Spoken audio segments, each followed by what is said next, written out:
Ganga Goy. Ya, hoy. Un eloto.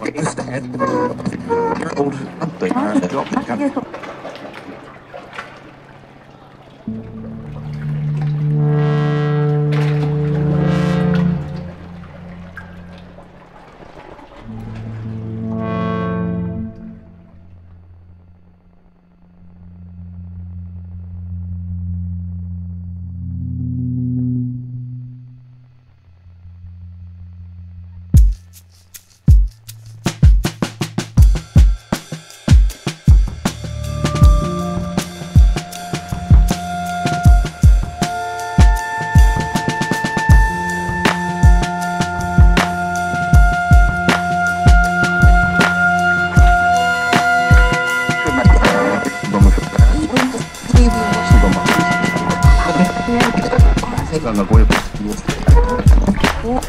Ya, hoy. Un eloto.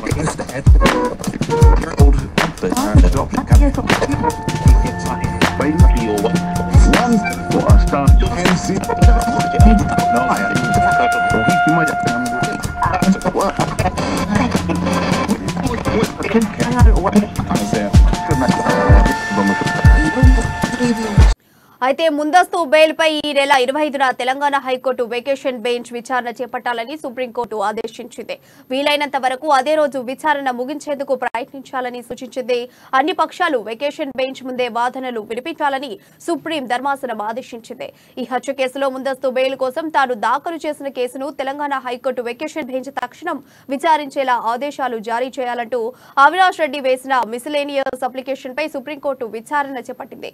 ఈ కేసులో విచారణకు హాజరు కావాలంటూ సిబిఐ తాజాగా నోటీసులు జారీ చేసిన నేపథ్యంలో అవినాష్ రెడ్డి న్యాయవాదులు ఈ కేసును సోమవారం జస్టిస్ అనిరుద్ధ బోస్, జస్టిస్ సంజయ్ కరోల్ ధర్మాసనం ముందుంచారు. తన తల్లి అనారోగ్యం కారణంగా వారం రోజుల పాటు సిబిఐ విచారణకు హాజరు కాలేనని, అందువల్ల తన ముందస్తు బెయిల్ పిటిషన్ పై తెలంగాణ హైకోర్టు వెకేషన్ బెంచ్ తక్షణం విచారించి నిర్ణయం వెలువరించేలా ఉత్తర్వులు జారీ చేయాలని కోరారు. విచారణకు హాజరు కాలేని పరిస్థితి ఉన్నందున మధ్యంతర ఉపశమనం ఇవ్వాలని అవినాష్ రెడ్డి ఈ దరఖాస్తులో విన్నవించారు. కోర్టు ఈ కేసును మంగళవారం justice JK Maheshwari, justice PS నరసింహలతో కూడిన ధర్మాసనం ముందు లిస్టు చేసింది. ఈ నేపథ్యంలో విచారణ చేపట్టిన సుప్రీం ధర్మాసనం హైకోర్టు వెకేషన్ బెంచ్ విచారణపై తాజాగా ఆదేశాలు జారీ చేసింది. ఇక దీనిపై మరింత సమాచారం మా ప్రతినిధి ప్రవీణ్ ఫోన్ లో తెలియజేస్తారు. ప్రవీణ్, చెప్పండి. Right, thank you Priya. YS Viveka హత్యగా చూస్తున్నట్లయితే రోజుకు ఒక కీలక పరిణామం చోటు చేసుకుంది. రోజుకు ఒక మలుపు అయితే తిరుగుతుంది. అయితే తాజాగా మనం చూసుకున్నట్లయితే కడప ఎంపీ వైఎస్ అవినాష్ రెడ్డి సుప్రీంకోర్టులో అయితే మరోసారి అయితే సుక్కెదురైంది. అయితే వైఎస్ వివేక హత్య కేసులో విచారణలో భాగంగా చూస్తున్నట్లయితే తెలంగాణ హైకోర్టు వెకేషన్ బెంచ్ తన వాదులు వినాలి, అప్పటి వరకు కూడా అరెస్ట్ చేయొద్దు అంటూ కూడా సిబిఐకి ఒక ఆదేశాలు ఇవ్వాలనే విన్నపం ఏదైతే ఉందో దీనికి సంబంధించి సుప్రీంకోర్టు అయితే తిరస్కరించింది. అయితే దీనికి సంబంధించి ఈ నెల 25న అవినాష్ ఈ ముందస్తు బెయిల్ పిటిషన్ సంబంధించి విచారణ జరపాలంటూ కూడా ఒక హైకోర్టుని అయితే ఆదేశించడం జరిగింది. అయితే తెలంగాణ హైకోర్టులో ముందస్తు బెయిల్ కోసం దరఖాస్తు చేస్తున్న అవినాష్ కి చేసుకోవచ్చు అంటూ కూడా అవినాష్ కి అయితే సూచించడం జరిగింది. అయితే అరెస్ట్ చేయకుండా సిబిఐని ఆదేశించడం ఒక స్పష్టమైతే ఆదేశించలేమని స్పష్టమైతే చెప్పింది. అంటే ఎట్టి పరిస్థితుల్లో అంటే అరెస్ట్ చేసుకునే అవకాశాలు కూడా లేకపోలేదు అని మనం అనుకోవచ్చు. అంటే మరోవైపు మనం చూసుకున్నట్లయితే సిబిఐ నోటీసులు ఎందుకు స్పందించడం లేదు, ఒక విచారణ కూడా ఎందుకు హాజరవ్వట్లేదు అంటూ కూడా సిబిఐ అవినాష్ తరపు లాయర్లు ఎవరైతే ఉన్నారో వాళ్ళనైతే సుప్రీంకోర్టు ప్రశ్నించడం జరిగింది. అలాగే ఇక ముందస్తు బెయిల్ పిటిషన్ విషయం ఏదైతే ఉందో దీంట్లో ఎట్టి పరిస్థితుల్లో కూడా సుప్రీంకోర్టు జోక్యం చేసుకోవడం దాన్ని మాత్రం తిరస్కరించడం జరిగింది. ఈ విధంగా యొక్క ఉత్కంఠంగా ఉన్న నేపథ్యంలో చూసుకున్నట్లయితే ఒకవైపు ఆంధ్ర ఎంపీ అవినాష్ రెడ్డి వ్యవహారంలో చూసుకున్నట్లయితే ఎల్లో మీడియాలో ఒక రోతరాతలో రాసింది, ఒక అసత్య ప్రచారాలు చేస్తున్నట్టు కూడా ఏపీ ప్రభుత్వ సలహాదారులు సజ్జల రామకృష్ణారెడ్డి అయితే ఒక మండిపడడం అయితే ఇంత ముందైతే చూసాం. ఒక ప్రెస్ మీట్లో అయితే మాట్లాడారు. అయితే కుటుంబాన్ని పలసం చేసే విధంగా తల్లికి బాగా లేకపోయినా సరే ఒక డ్రామాలు చేసే విధంగా చేస్తున్నారు అంటూ ఈ విధంగా చేయడం కూడా మౌల్డ్ చేయడం కూడా ఎంతవరకు కరెక్ట్ కాదు ఎల్లో మీడియా అంటూ కూడా ఆయన మాట్లాడడం జరిగింది. అయితే దీని గురించి మనం గతంలో చూస్తున్నట్లయితే 15వ తారీఖు అయితే ఒక నోటీసులు ఇచ్చారు. 16వ తారీఖున ఎట్టి పరిస్థితుల్లో మీరు సిబిఐకి హాజరవ్వాలి, విచారణకు హాజరవ్వాలంటూ కూడా అవినాష్ రెడ్డికి అయితే నోటీసులు ఇవ్వడం జరిగింది. అయితే ముందస్తు కార్యకలాపాలు ఏవైతే ఉన్నాయో ఆ నేపథ్యంలో రాలేనంటూ చెప్పడంతో సానుకూల స్పందించి 19వ తారీఖు ఇచ్చారు. అయితే 19వ తారీఖు కూడా నా తల్లికి బాగాలేదంటూ కూడా ఒక నాటిక పరిణామం కూడా అందరికీ తెలిసిన విషయమే. అయితే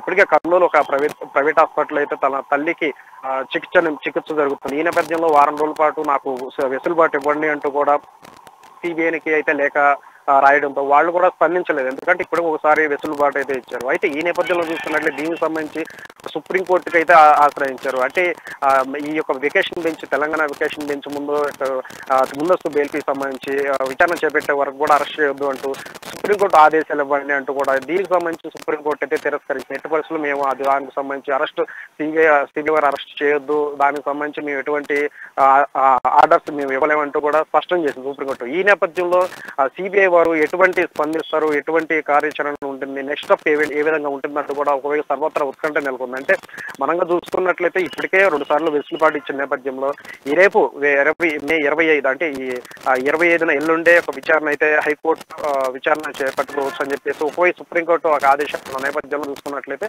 అరెస్టు చేయడానికి ఛాన్సెస్ లేకపోలేదు, ఉన్నాయి కూడా అనుకోవచ్చు. ఎందుకంటే అరెస్ట్ అవుతాయని కూడా ఊహాగానాలు అయితే ఉన్నాయి. ఎందుకంటే సుప్రీంకోర్టు ఆదేశాలు ఇచ్చినాయి, మేము అరెస్ట్ చేసుకోవడానికి మాత్రం చేయొద్దు అంటూ ఎటువంటి ఆజ్ఞ అయితే మేము ఇవ్వలేమంటూ చెప్పిన నేపథ్యంలో సిబిఐ వారు నెక్స్ట్ స్టెప్ తీసుకునేది అరెస్ట్ చేస్తా లేదంటే విచారణ మరోసారి పిలిపిస్తారనేది ఉత్కంఠ అయితే నెలకొంది ప్రియ.